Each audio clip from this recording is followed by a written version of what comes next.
तो स्वागत है आपका आपके अपने यूट्यूब चैनल ग्रेडली एम क्लासेस में। यदि आप बीए सेकंड सेमेस्टर पर हैं और हिस्ट्री ऑफ मेडिवल इंडिया लिए हुए हैं जो कि 1206 से 1757 तक है, तो आप बिल्कुल सही जगह आए हैं।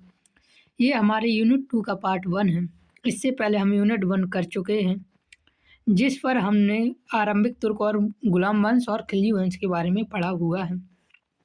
इस वीडियो में हम यूनिट 2 का पार्ट 1 पढ़ने वाले हैं, जिसमें हम तुगलक वंश का पूरा अध्ययन करेंगे और अगली वीडियो में हम लोधी वंश का अध्ययन करेंगे। इस वीडियो पे हमारे तुगलक वंश का पूरा अध्ययन करेंगे और इस वीडियो में हम देखेंगे तुगलक वंश की स्थापना से लेकर उसके पतन तक कैसा हुआ, उसकी पूरी कहानी हम आपको समझाएंगे। साथ ही आपको गयासुद्दीन तुगलक, मोहम्मद बिन तुगलक और फिरोज शाह तुगलक के शासन को डिटेल में पढ़ाएंगे, जो परीक्षा के लिए बहुत इंपॉर्टेंट है। आप एमसीक्यू वाला आपका पेपर हो या थ्योरी वाला, आपको थ्योरी पढ़ना बहुत ज़रूरी है। यहाँ पर हम थ्योरी पढ़ने वाले हैं। तो चलिए बिना देरी किए अपनी अब थ्योरी को हम कंप्लीट करते हैं। चैनल पर नए हैं तो चैनल को सब्सक्राइब कर लीजिए। मैंने आपके लिए एकदम रंगीन पीडीएफ बनाए हुए हैं। यदि आप इन पीडीएफ का एक्सेस चाहते हैं तो वीडियो के आखिरी में मैं बता दूंगा। आप हमारी पीडीएफ भी देख सकते हैं कितनी रंगीन है। चलिए बिना देरी के अपने तुगलक वंश को स्टार्ट करते हैं। तुगलक वंश 1320 ईस्वी से 1412 ईस्वी तक चलता है। अब हम यहाँ पर तुगलक वंश का उदय के बारे में पढ़ेंगे। इससे पहले हमने दिल्ली सल्तनत पढ़ा था। दिल्ली सल्तनत के ख़त्म होते ही तुगलक वंश का उदय होता है। दिल्ली सल्तनत के इतिहास में तुगलक वंश का उदय खिलजी वंश के पतन के बाद हुआ है। अलाउद्दीन खिलजी की मृत्यु के बाद उत्तराधिकारी संघर्ष, कमजोर शासन और प्रशासनिक अव्यवस्था के कारण सल्तनत अस्थिर हो गई। इस स्थिति का लाभ उठाकर 1320 ईस्वी में गयासुद्दीन तुगलक ने सत्ता अपने हाथ में ले ली और तुगलक वंश की स्थापना कर दी थी। दिल्ली सल्तनत कमजोर हो चुका था, खिलजी वंश का पतन हो चुका था।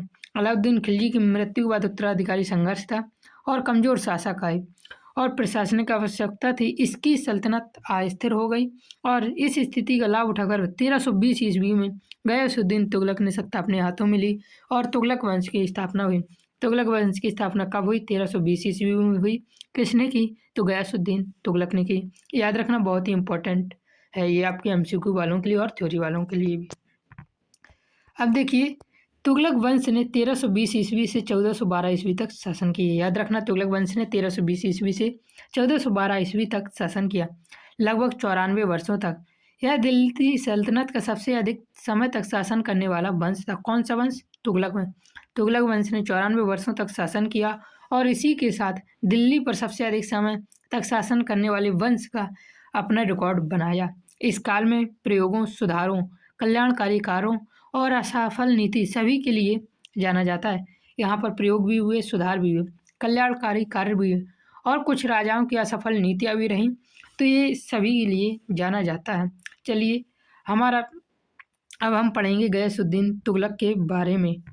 अलाउद्दीन खिलजी के बाद तुगलक वंश की स्थापना गयासुद्दीन तुगलक ने की थी। चलिए देखते हैं गयासुद्दीन तुगलक के बारे में। गयासुद्दीन तुगलक 1320 ईस्वी से 1325 ईस्वी तक शासन करता है। गयासुद्दीन तुगलक तुगलक वंश का प्रथम और संस्थापक शासक था।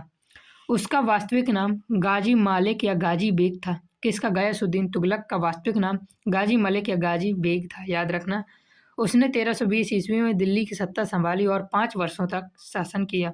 गयासुद्दीन तुगलक ने 5 वर्षों तक शासन किया। कब से कब तक? 1320 ईस्वी से लेकर 1325 ईस्वी तक। उस समय जनता अलाउद्दीन खिलजी की कठोर नीतियों से अत्यंत असंतुष्ट थी। अर्थात अलाउद्दीन खिलजी की नीतियाँ हमारी को जनता के पक्ष में नहीं थी। उसकी कठोर नीतियों के कारण जनता असंतुष्ट हो गई। जब जनता असंतुष्ट होती है तो वह उस राजा से मुक्ति चाहती है। इसी स्थिति को समझते हुए गयासुद्दीन तुगलक ने दमन की नीति छोड़कर उदार एवं सहनशील शासन नीति अपनाई। उसका मुख्य उद्देश्य जनता में फैले असंतोष को कम करना और सल्तनत में स्थिरता लाना था। अलाउद्दीन खिलजी कठोर नीतियाँ थी, इसलिए गयासुद्दीन तुगलक इसके बाद जो शासक बनता है उसने दमन की नीति छोड़कर उदार की नीति अपनाई एवं सहनशील शासन नीति अपनाई।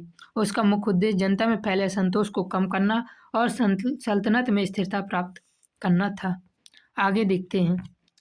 आगे कृषि एवं कर नीति। उसने करों को कम किया। किसने करों को कम किया? तो इसका सही आंसर हो जाएगा हमारे गयासुद्दीन तुगलक ने करों को कम किया। अलाउद्दीन खिलजी 1320 से 1325 ईस्वी तक शासन रहा। अब हम गयासुद्दीन तुगलक के बारे में ही यहाँ से दिखने वाले हैं। गयासुद्दीन तुगलक ने कृषि एवं कर नीति अपनाई, करों को कम किया, किसान और आम जनता को राहत मिल सके इसलिए। कृषि उत्पादन बढ़ाने के लिए उसने सिंचाई व्यवस्था पर विशेष ध्यान दिया। गयासुद्दीन तुगलक दिल्ली सल्तनत का पहला शासक था जिसने कृत्रिम नहरों का निर्माण करवाया। तो कृत्रिम नहरों का निर्माण करने वाला दिल्ली सल्तनत का प्रथम शासक कौन था? तो याद रखना गयासुद्दीन तुगलक। ऑप्शन में बहुत ज़्यादा पूछा जाता है, बहुत ही इंपॉर्टेंट क्वेश्चन है। कृत्रिम नहरों का निर्माण करवाया, इससे कृषि को बढ़ावा मिला और ग्रामीण अर्थव्यवस्था मजबूत हुई। अब बात आती है मंगोल आक्रमणों से रक्षा। गयासुद्दीन तुगलक ने मंगोल आक्रमणों से कैसे रक्षा की? छोटे शासनकाल में मंगोलों के लगातार आक्रमणों का सामना करना पड़ा। 29 बार मंगोल आक्रमणों को पराजित किया। इन सफलताओं के कारण मलिक उल गाजी की उपाधि दी गई गयासुद्दीन तुगलक को। वह दिल्ली सल्तनत का पहला सुल्तान था गयासुद्दीन तुगलक जिसने गाजी की उपाधि धारण की थी, याद रखना।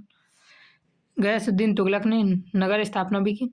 तुगलकाबाद नगर की स्थापना की जो इसकी स्थापत्य रुचि और प्रशासनिक दूरदर्शिता को दर्शाता है। जातीय दृष्टि से वह तुर्क मुसलमान था। कौन? गयासुद्दीन तुगलक। तुगलक वंश भारत में शासन करने वाला अंतिम तुर्की वंश था।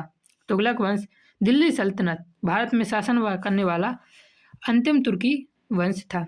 इसके बाद तुर्की वंश भारत पर नहीं आया। अब इसके आगे हम पढ़ेंगे मोहम्मद बिन तुगलक। मोहम्मद बिन तुगलक 1325 ईस्वी से 1351 ईस्वी तक शासन करता है। विद्वान लेकिन असफल योजनाओं वाला शासक था।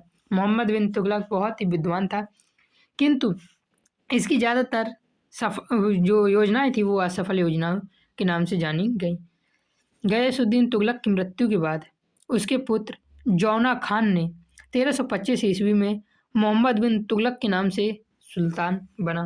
गयासुद्दीन तुगलक की मृत्यु बाद उसका पुत्र कौन था? जौना खान, जो कि 1325 ईस्वी में मोहम्मद बिन तुगलक के नाम से सुल्तान बना। उसे दिल्ली सल्तनत का सबसे विद्वान शासक माना जाता है। उसे गणित, दर्शन, तर्कशास्त्र, चिकित्सा और इस्लामी कानून का गहरा ज्ञान था। यह विद्वान के साथ साथ मूर्ख भी था क्योंकि इसकी ज़्यादातर योजनाएं असफल योजनाएं हुई हैं। इसे किताबी ज्ञान बहुत था, तर्कशास्त्र था, चिकित्सा और इस्लामी कानून का भी गहरा ज्ञान रखता था, किंतु फिर भी इसकी ज़्यादातर योजनाएं असफल रहीं। इसलिए आज भारत के संविधान में बिना पढ़े नेता को भी राजा बना दिया जाता है। आगे देखते हैं। लेकिन उसकी सबसे बड़ी यह कमजोरी थी कि उसने योजनाओं को व्यवहारिक नहीं थी। विद्वान और मूर्ख शासक था। कौन था विद्वान और मूर्ख शासक? तो इसका सही आंसर हो जाएगा मोहम्मद बिन तुगलक। मोहम्मद बिन तुगलक विद्वान और मूर्ख शासक था। उसके शासनकाल में मोरक्को का प्रसिद्ध यात्री इब्न बतूता भारत आया। उसने अपनी पुस्तक रेहला में तत्कालीन भारत की राजनीतिक, सामाजिक और आर्थिक स्थिति का वर्णन किया। आगे देखते हैं मोहम्मद बिन तुगलक की 5 अहम प्रमुख असफल योजनाएं। ये योजनाएं बहुत अधिक पेपर में पूछी जाती हैं, तो याद रखना।